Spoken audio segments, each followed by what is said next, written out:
The Soviet dictator Joseph Stalin once articulated a very dark philosophy about the nature of human casualties.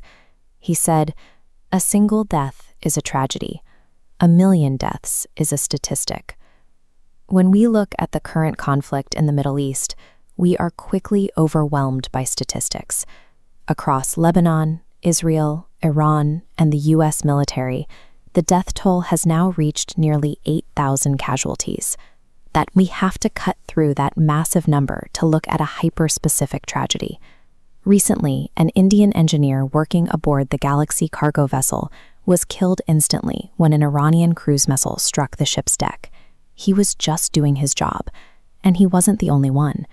Despite India's official stance of strict geopolitical neutrality, 8 Indian seafarers have now lost their lives in the crossfire of this expanding war.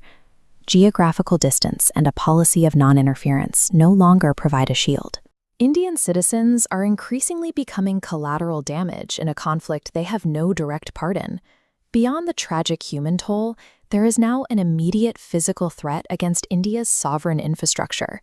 India has invested hundreds of millions of dollars into developing the strategic Chabahar Port in Iran. Right now, active United States military bombing zones are encroaching dangerously close to those very same Indian-developed maritime terminals. We have seen this pattern before. During the invasion of Iraq, flawed intelligence regarding weapons of mass destruction led to a protracted, destructive campaign. This current conflict mirrors that lack of clarity, dragging past the 100-day mark with no defined endgame. What we are watching is an expanding vacuum with no clear objective. It has created a strategically difficult situation for India's regional investments, which are now sitting in a combat zone. You might wonder why Indian citizens are so frequently caught in this specific theater of war. The answer lies in the mechanics of global maritime labor. Looking at raw numbers, the Philippines, China, and India occupy the top 3 spots for supplying seafarers worldwide. These workers navigate the vessels carrying trillions of dollars in goods across our oceans. If the persistent threat of missile strikes forces these nations to withdraw their skilled laborers, the mechanics of international shipping effectively stalls. Targeting these seafarers is a direct threat to the trade routes that move food, fuel, and raw materials across nearly every continent. Meanwhile, the geopolitical gridlock continues to thicken.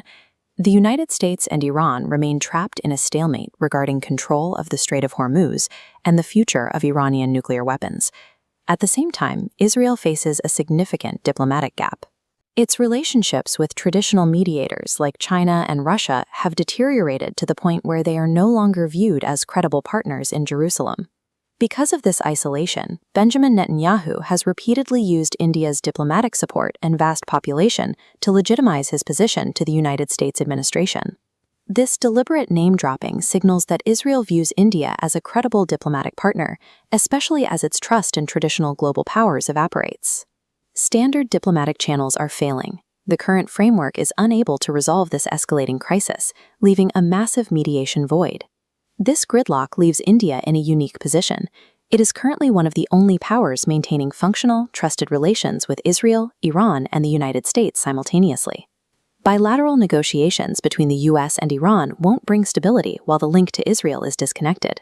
India has a unique opportunity to bridge this gap. By utilizing channels with all 3 capitals, New Delhi can facilitate direct communication and bring these parties together. Passive neutrality is becoming increasingly difficult to maintain. A nation cannot remain a bystander when its own economic security and citizens' lives are tied to the stability of the region. The rising death toll and the risk to global trade require a shift. India's path toward stability now runs through active mediation, moving beyond the sidelines to secure its own strategic interests. If you value clarity over chaos, explore more on Clear Lens X.